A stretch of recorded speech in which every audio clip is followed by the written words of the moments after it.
Hello, everyone, and welcome again to NEDL, the best platform around for distance learning in business, finance, economics, and much, much more.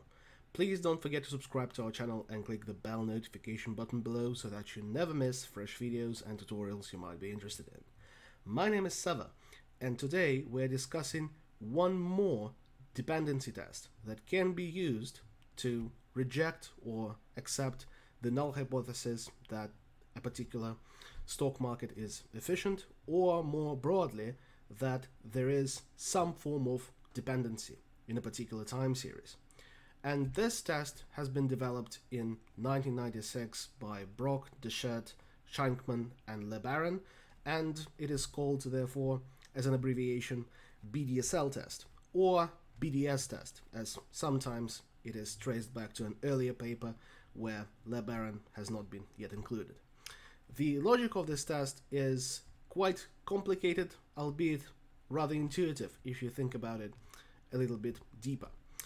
Well, we all remember runs test and variance ratio test that we have covered in previous videos that fulfill the same task, that can be used to detect dependencies in time series and stock returns in particular. However, those tests only are concerned with linear dependencies. The BDSL test is much more powerful to some extent, as it allows one to capture nonlinear dependencies. Therefore, it can be used as a last line of defense in your hypothesis testing when you are, for example, figuring out whether a particular market is efficient and whether there exists a model that can accurately predict stock returns and inform your trading strategies, for example. So, what is the concept of the BDSL test? Actually, it's quite intuitive. First of all, it utilizes the logic of distance between data points. We have got here 2 months worth of stock return data for S&P 500 from November 2019 all the way up to December end 2019, and we've got the respective stock returns, and we've got 41 observations in total. So the BDSL test requires us to calculate all of the distances between pairs of data points. That is, the absolute differences between observations pairwise. And we can easily do it and calculate our matrix of distances, 41 by 41 matrix, by using the absolute function and the index function. So for every cell in this matrix, we will input the distance between two data points. So first of all, we need to input the absolute function, ABS, and then we need to refer to the difference between two data points. To do that, we can use the index function, refer to the original array of data, lock both columns and rows, as we don't want this array to change. We can refer to the row number and lock the column here, close the brackets, and subtract the other observation value that would be brought up by the index value from the column number. And for the column number, we need to lock the row. And then we close the bracket for the absolute function, enforce the formula, and then we would need to fill in all of the matrix. Unsurprisingly, the distance between the first observation and the first observation is 0, because the distance from the observation to itself is, by definition, 0. But it will change observation to observation, and we'll get some non-trivial and interesting results. So to quickly and efficiently fill in the whole matrix, we can just click Ctrl right and go to the right hand side of the matrix, type in 1, for example, in this cell. Then we can select the whole array using Ctrl Shift right, and then we can press Ctrl right to fill in all of the cells in this array. And then we can bottom right click all the way down and fill in the whole matrix with this formula. And we can see that this matrix is symmetric because the distance from observation I to observation J is equal to the distance between the observations J and I. And we have some observations that are far apart and some observations that are close apart. Then what the test requires is to set some distance, epsilon, that would determine whether the observations are considered close to each other, so related, or unrelated to each other. And if the observations are within this set distance, epsilon, then they are considered related. How one might define this distance? Well, we can define it arbitrarily using data set standard deviation, data set range, but it has been proven by Brock-Dechert-Scheinkman that the best way to go, the method that maximizes the statistical power of the test, is to select the epsilon as a percentile of all possible distances. And the value of this percentile that maximizes the test's power is 70%. So we need to select our epsilon to be equal to the 70th percentile. So 70% of all potential data pairs are considered related, and the remaining 30% are too far apart to be considered close. So here we can calculate the epsilon using the exclusive percentile function, percentile.exc, select the whole array of distances, so our 41 by 41 matrix, and as percentile argument k, we can select our 70% that we have just specified. And we see that our epsilon is 0.63%. So pairs of points that are closer or at the distance of 0.63% are considered related, and those that are further apart than 0.63% are considered unrelated. So now we can just figure out which of the potential pairs are linked and which are not, given this value of epsilon. And that's really easy to do. So we can just use the if function, and if a particular distance is less than or equal to the value of epsilon we have just calculated, and we need to log both the column and the row for this function because epsilon stays the same throughout the data set, then we input 1 as in the relation is there, and 0 if the relation is not there. And we enforce the formula and do the same trick. Go all the way to the right, press Ctrl R, and fill in the whole matrix of potential pairs. And here we have the matrix of dimensionality 41 by 41, and each element tells us whether those two observations are closer than or equal to 0.63% apart. And now we can figure out what is the share, the percentage of pairs within this distance. Obviously it will be very close to the percentile that we have selected, but it can deviate to some extent. To do that, we first of all need to consider what is our sample size. We can just count our returns over here and get 41. Unsurprisingly, we have already known that, to be fair. And to calculate the percentage of pairs within the distance epsilon, which is called C1. C stands for correlation integral.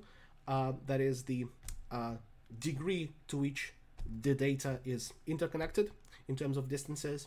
We need to figure out the sum of all the elements in the pairs matrix and divide it by the number of observations squared.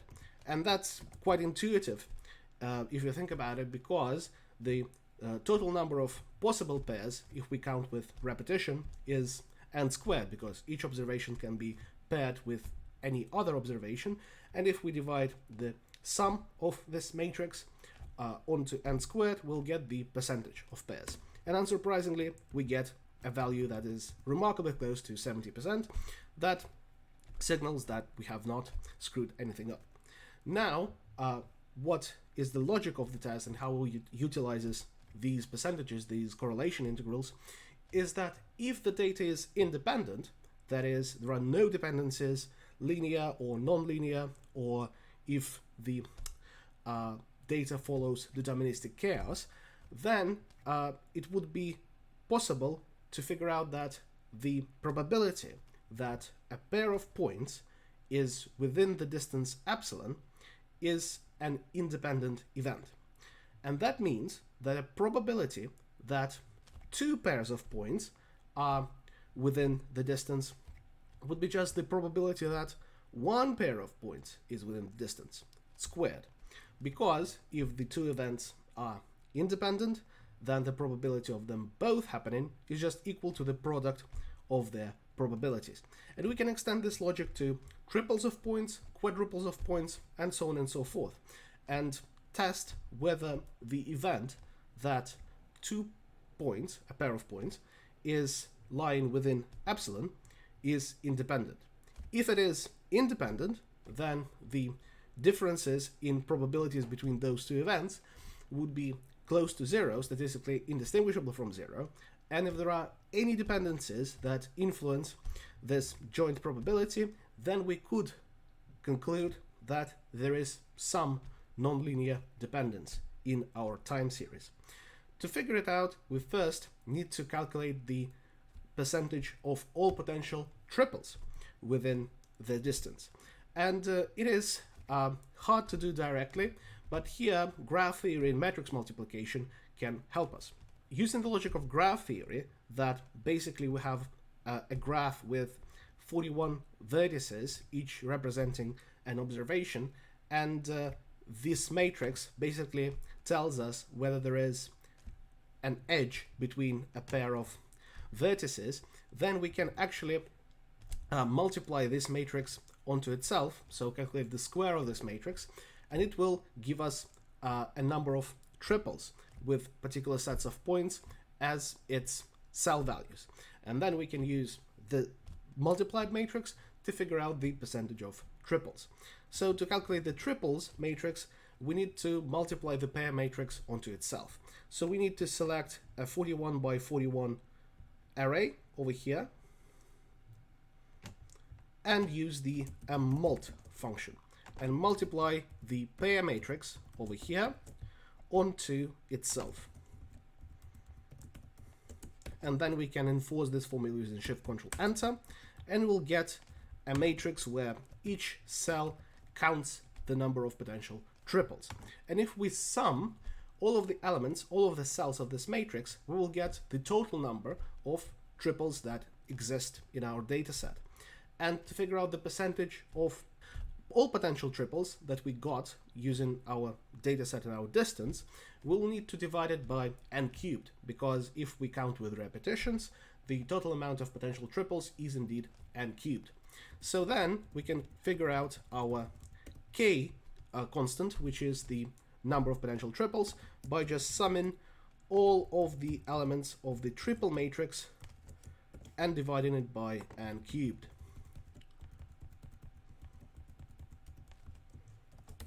And we get a value of roughly 52.6%.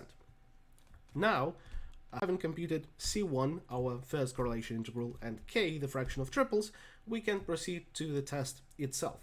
And the test requires us first to select the number m. And the number m is basically how many pairs of pairs do we consider. If m is equal to 2, as we have here, it would be the simplest case. We would figure out how many pairs of pairs are within the distance, figure out the probability, and then compare it with the probability that would have occurred if the events would be independent. To do that, we need to calculate the probabilities that pairs of pairs are situated within the particular distance. So here we calculate another matrix that is dubbed m equals 2, and logic of this matrix is that it is of reduced rank. The first row and the first column should be filled up with zeros, and we can do exactly the same thing as we did with the other matrices. And then from the second row and the second column onwards, the elements of this matrix would be the products of the cells of the pair matrix. So here in for element 2, 2 of the m equals 2 matrix, we will get a multiplication of element 2, 2 of the pair matrix and the element 1, 1 of the pairs matrix. That means that we will select the pair of pairs, that is 2, 2 and 1, 1. That's a pretty trivial pair of pairs, but it will get more informative as the data unravels, and we'll figure out whether both pairs in the set are within the distance epsilon. And we can figure out it just multiplying ones and zeros together. And if all of those pairs are within epsilon of each other, then we would have all ones in the pair matrix, and the product of a bunch of ones will be 1. if at least one of the pairs in our set is further apart than epsilon, then at least one of the elements of the pair matrix that we're referring to would be 0, and the product would be 0. So it's exactly what we want to count pairs of pairs, or triples of pairs, or quadruples of pairs, and so on and so forth, that lie within epsilon of each other. So we can enforce this formula. Again, use the same trick to fill in the matrix quickly and efficiently. Then we need to calculate our second correlation integral for m equals 2, which is called C2. That is the share, the proportion of all potential pairs of pairs that lie within epsilon of each other. And to do that, we need first of all to sum all of the elements of the m equals 2 matrix from the element 2, 2 all the way to the end, because that's the meaningful point of the meaningful part of the matrix. Then we need to subtract the diagonal elements, because those are trivial. Those are just counting pairs of elements with themselves. So we need to subtract how many elements have we got on the diagonal. And as our dimension is n, so 41, and we have reduced our rank by 1, we need to subtract n minus 1. So we can refer to the cell where we've got n and subtract 1. And then we need to divide it by the total number of potential pairs of pairs that we have got there.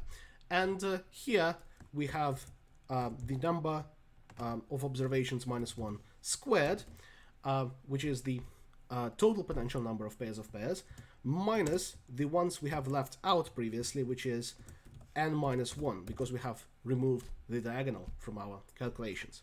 And that is the formula that will give us the C2 correlation integral, the probability that a pair of pairs is within epsilon of each other. And the probability is roughly 48.5%. Now, to compare it with the probability that we would have hypothesized if the data was totally independent, is the share of simple pairs in the trimmed sample, that is, in the sample of the matrix with reduced rank. So here we need to calculate the correlation integral C12, which is basically share of pairs, that is C1, given the fact that we have reduced our sample to account for pairs of pairs. And here we need to calculate the sum of the elements in the pair matrix, but here we do not start from element 1, 1, we start from the element 2, 2, just as we did in the m equals 2 matrix. Calculate the sum of those. Then, just as we did for the m equals 2 matrix, we subtract the elements that are on the main diagonal, that are trivially equal to 1. So we need to subtract the n, the sample size, B47, minus 1. And then, analogously, we need to divide by n minus 1 squared minus n minus 1. And it will give us our correlation integral C12, which is equal to 71.4% approximately. And now we can calculate the difference in probabilities that we observe and that we would have expected if the data was independent. And the difference D is calculated using the following simple formula. Cm is the correlation integral for a particular value of m. So in our case, it's C2. It's the share of pairs. And then we subtract the correlation integral C1m. So in our case, it's C12 raised to the power of m. And here, again, if our events are independent, then the probability that they all happen is equal to the probability of one of them happening to the power of the number of such events. And that allows us to do this simple and neat calculation. So we get our correlation integral C2 minus our correlation integral C12 to the power of 2, so squared, as m equals 2 in this case.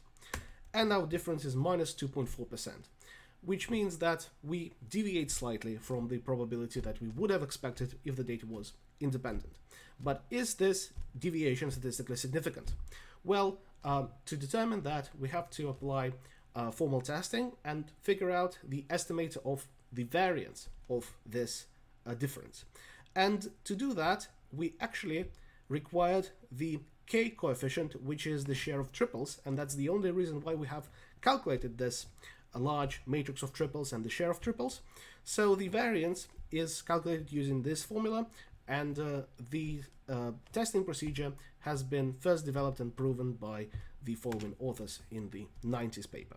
So we can just calculate it using this formula, translating it into the logic of Excel. So 4 times, open brackets, k, the share of triples, to the power of m, so here 2, plus 2 times the sum from I equals 1 to m minus 1. So here as m equals 2, we just have one component of the sum, so we can just multiply it by k to the power of m minus I, so 2 minus 1, times C1, and bear in mind here we have our whole sample C1, not C1m, the adjusted correlation integral in the trimmed sample, and we raise it to the power of 2 times I, so 2 times 1. And as m minus 1 equals 1, we have just one component, so I equals 1, and that's it.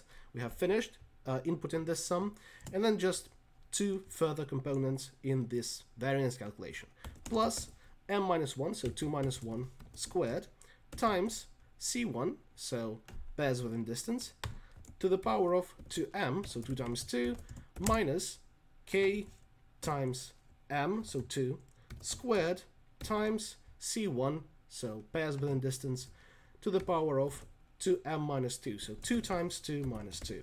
And then we close the bracket, and we have calculated our variance. Now to calculate our standard deviation, we need to adjust for the number of the degrees of freedom and calculate the square root.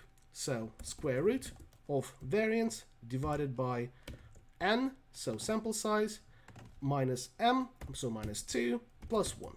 We close the brackets, and we get 1.13%. It has been proven that this statistic, the difference divided by the standard deviation, actually follows a normal distribution with mean 0 and variance 1 for independent samples. So here we can calculate our zstat, as in all z-tests pretty much that we have calculated previously. So we divide our difference by the standard deviation, and we get a z-stat of minus 2.12, and already we can apply the rule of thumb that z-stats that are higher than 1.63 indicate significant results, but to be on the safe side, we can apply the formal standard normal distribution. So 1 minus norm as dist, input the absolute value of our z-stat, and input that we want the cumulative normal distribution function, press enter, and get a p-value of 1.68%. What that actually means that we have a significant result, and our difference in probabilities is significantly different from 0, which means, in turn, that our S&P 500 return data is actually not independent if we consider not only linear, but nonlinear relationships as well. Also, it might indicate that there exists deterministic chaos in our data. So it means that it behaves according to some predictable laws, but those laws do not result in some nice patterns that can be described by simple mathematical functions. And finally, we can proceed with doing the same steps for m equals 3, just as a proof of concept, as I'll show you that this test can be executed for any value of m you would like.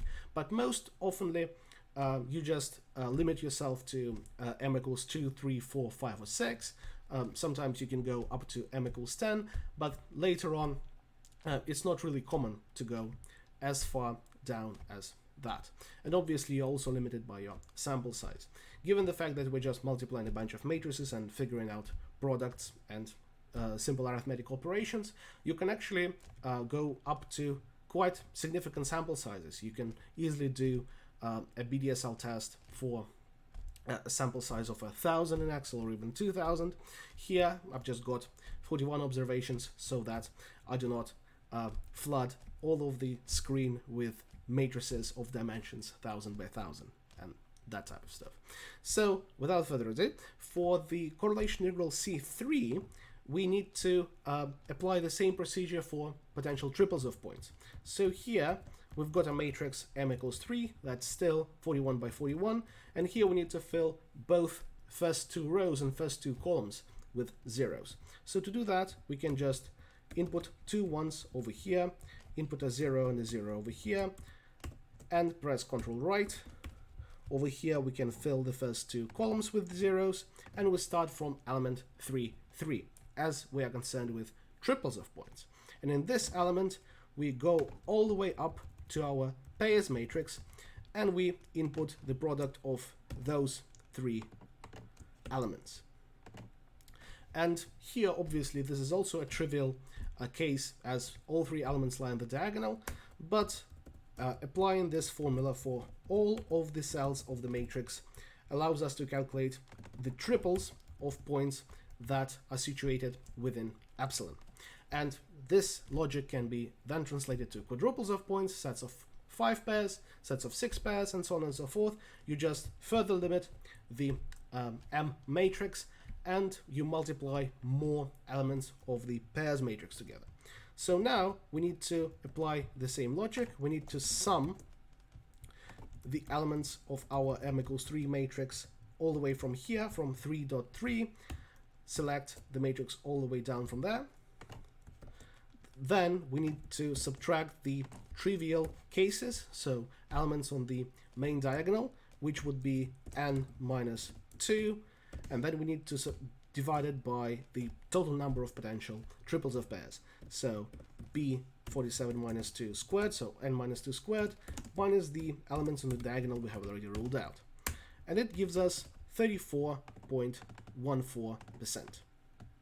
And this is our correlation integral C3 that will then compare to C13, which is the amount of pairs, the proportion of pairs in the trimmed sample cubed, as M equals 3 in that case.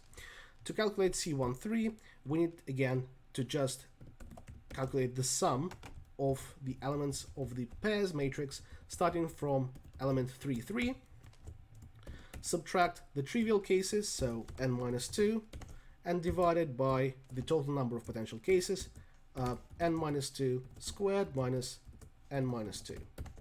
And enforcing this formula, we get 70.72%, which again is fluctuating somewhere around 70% that we have set as our percentile for epsilon calculations.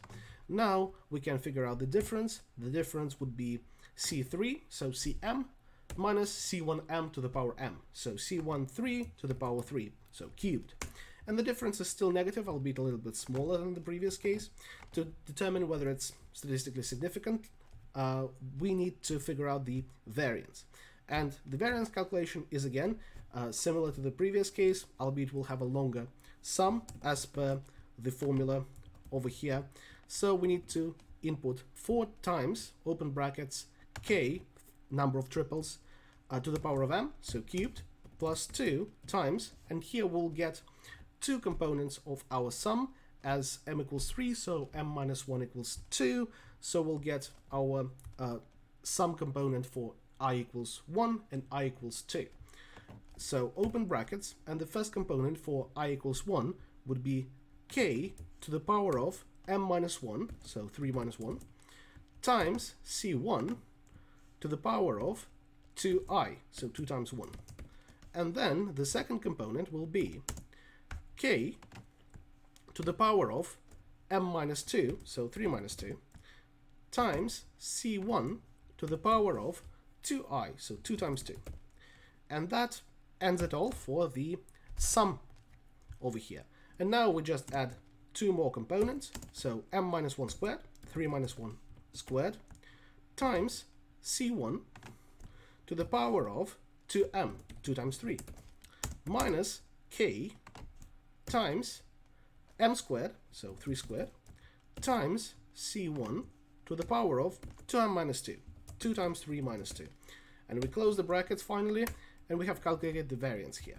And now, to calculate the standard deviation, we need to square root variance divided by the number of the degrees of freedom, which in that case is n minus 3 plus 1, because m is equal to 3 over here. And we close the bracket for the denominator, close the bracket for the square root, and get 1.81 as our standard deviation. And here we can be slightly lazy and just copy those 2 cells over here and get our zstat and our p-value for the case of m equals 3. And here we see that there are no significant differences from 0 in terms of difference in probabilities, and there are no significant dependencies in S&P 500 data for m equals 3. So what one might do if you have conflicting evidence for various values of m. Overall, if you are not checking for dozens or even hundreds of values of m, you can be reasonably sure that if at least one of values of m you have checked gives you a significant result, as we have with m equals 2, then you can reasonably certainly conclude that your data is not independent. So there are nonlinear dependencies in S&P 500 returns in November and December 2019, or potentially there is deterministic chaos. So there is some nonlinear model, and the test doesn't specify which, that could potentially accurately predict the dynamics of S&P 500 returns. The BDSL test is a quite tricky computationally and conceptually, but a very useful technique to test for market efficiency and nonlinear dependence in time series if runs test or variance ratio tests are not conclusive or are too simple for the structure of your data. You can use it as your last line of defense when testing for market efficiency, and you can use it on residuals for some model to test whether you have captured all of the relationships in your data set. Also, you can apply the BDSL test to some financial data to figure out whether there exists a strategy that could allow you to beat the market. So the applications of the tests are quite voluminous. But that's all there is for the BDSL test. Please don't forget to subscribe to our channel, leave a like under this video if you found it helpful, and I'm eager to see any suggestions for further videos on business, economics, or finance you would like me to make in the comments. Thank you very much, and stay tuned.